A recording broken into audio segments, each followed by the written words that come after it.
Catholicism origins, church pagan roots, political religion history, religious power structure, Christian transformation. What if the version of Christianity most people know was never meant to exist? What if the church didn't just grow out of Christ's teachings, but absorbed, altered, and repurposed them? The rise of Catholicism wasn't just spiritual, it was strategic.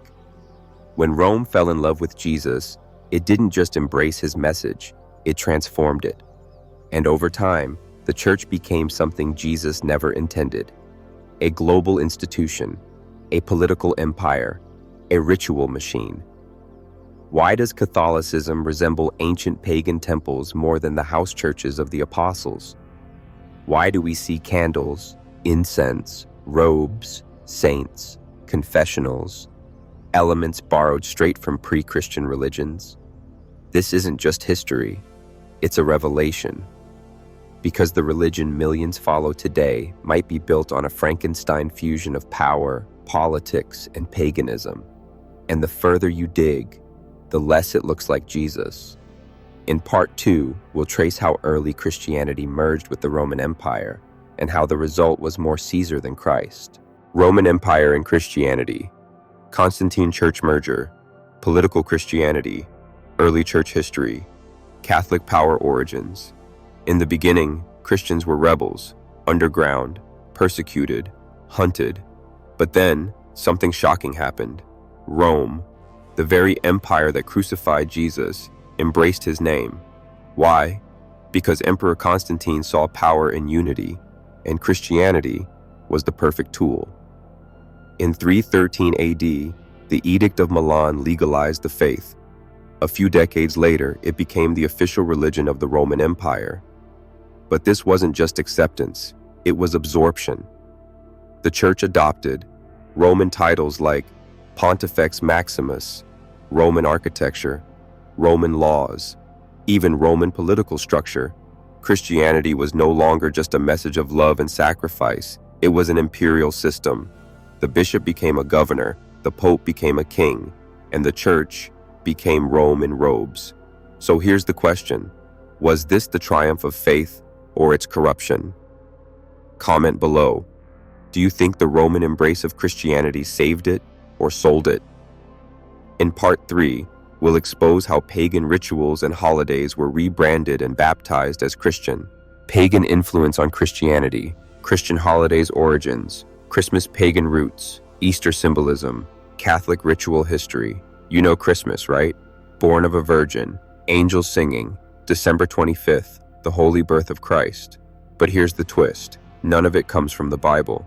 December 25th? That's the date of the pagan Sol Invictus festival, the birthday of the unconquered sun. Decorated trees, from Germanic winter solstice customs. Easter, named after the goddess Eostre, celebrated with eggs and bunnies, symbols of fertility, not resurrection. Even the idea of sunrise services, candles, robes, incense, straight out of pagan temples. The early church had a strategy. If you can't erase a tradition, rebrand it. And so, Saturnalia became Christmas, Ostara became Easter, and the people didn't need to abandon their old faiths. They just needed new names. But what happens when the shell is Christian, but the core is something else?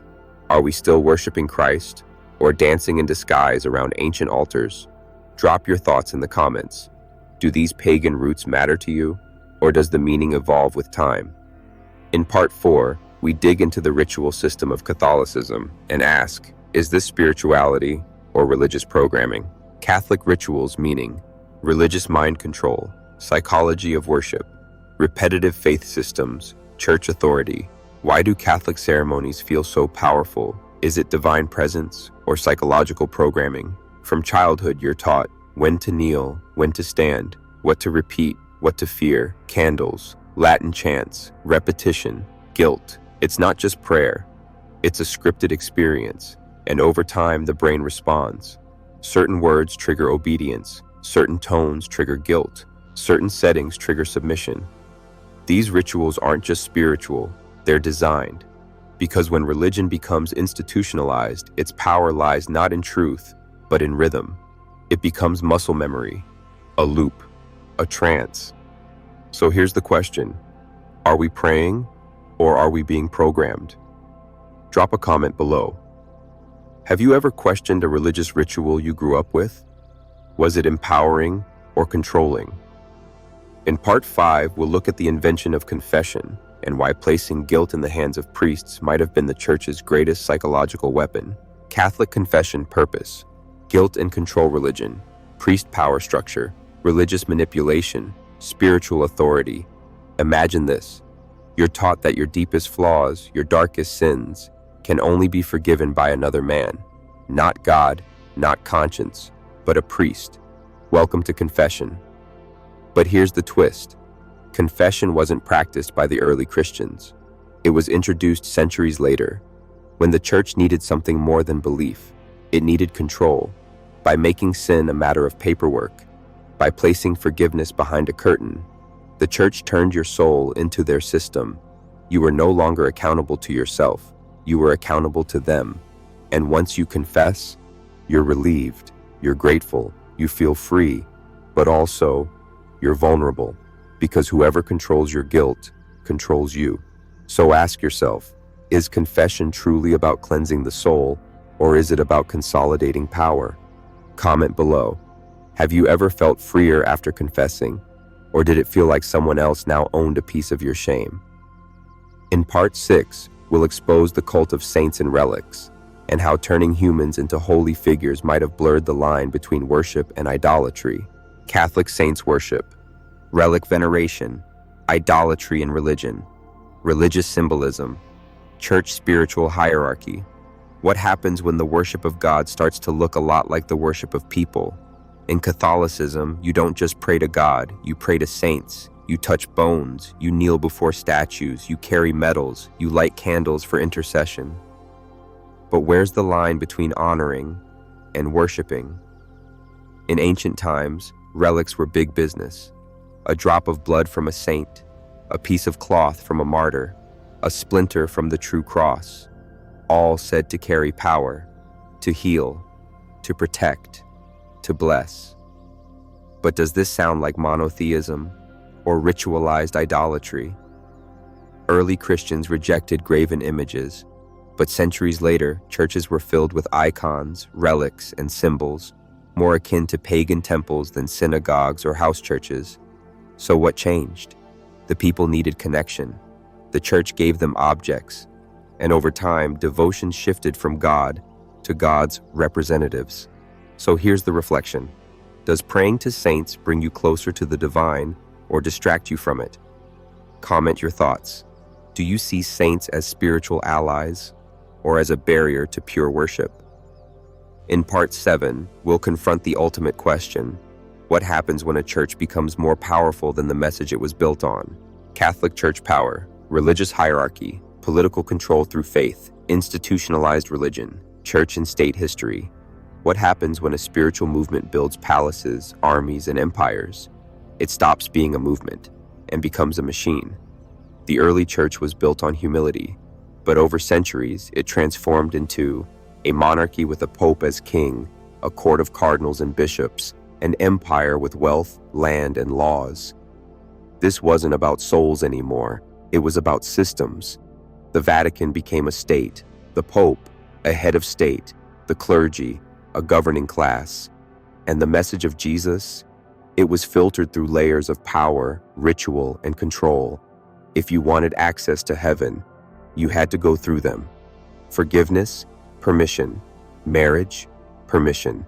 Salvation, administered by the institution. The church became the gatekeeper of eternity. So here's the bold question. Can truth survive when it's guarded by bureaucracy? Comment below. Do you trust institutions to carry spiritual truth, or do they inevitably corrupt it? In part 8, we'll explore the dark side of this power, from the Inquisition to suppression, and how fear became a tool of faith. Catholic Inquisition, religious persecution, church fear tactics, spiritual manipulation, faith and fear history. What happens when faith is no longer a choice, but a command? When belief isn't inspired, but forced? Enter the Inquisition, a dark chapter when the church became judge, jury, and executioner. If you questioned doctrine, you were a heretic. If you read the Bible for yourself, you were dangerous. If your beliefs didn't align, you were burned.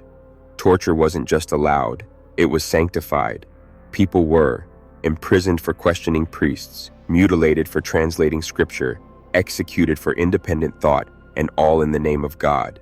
Fear became the church's most powerful sermon. Not love, not grace, fear. Because fear creates obedience, and obedience ensures power. So here's the haunting question. When a religion uses fear to survive, is it still divine? Comment your reaction. Does the church's violent history shake your trust, or do you see it as a human flaw in a divine system? In part 9, we bring it to the present and ask, has Catholicism changed or just rebranded? Catholic Church today, modern Christianity, religious evolution, faith versus tradition, spiritual rebranding. Look around today. The church is softer, smiling popes, youth events, progressive messages. But here's the real question. Has it changed, or has it just rebranded? Because beneath the surface, the hierarchy still exists, the rituals still repeat, the dogmas still hold power, the Vatican still rules from behind walls of gold. Yes, there's less fire and brimstone, but the structure is untouched. The same claims of divine authority, the same insistence on being the one true way, the same systems of confession, intercession, and obedience. So, what's really changed? The face or the foundation? And here's your moment to decide.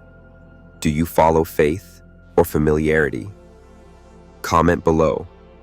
Do you believe the church has truly evolved or just modernized its image? Like this video if it challenged your views. Save it if you want to revisit these ideas. Share it with someone raised in this system. And hit subscribe, because in part 10, we reveal the final twist. What if the entire structure was never about God, but about power from the start? Catholic Church Foundation, Faith versus Power, Origins of Religious Control, Truth in Religion, Church Influence History. Strip away the rituals, the robes, the gold, the incense, the hymns. What's left? Power. Because what if the church wasn't built to connect you to God, but to connect you to them? A system so vast, so sacred, so unquestioned, that it could decide who's forgiven, who's holy, who's saved, who gets to speak for God. But here's the twist. What if Jesus came to liberate you from systems, and the church built another one in his name? What if faith was meant to be direct, personal, unmediated, and they turned it into hierarchy, tradition, and obedience? What if the true revolution was hidden under centuries of control? Now, the final question is yours. Do you need an institution to reach the divine? Or were you born with that connection already? Like if this series made you question what you thought was sacred. Save it if you need to revisit these truths. Share it with someone still inside the system, and drop a comment. What part shook you the most? Because the most dangerous idea isn't blasphemy, it's freedom.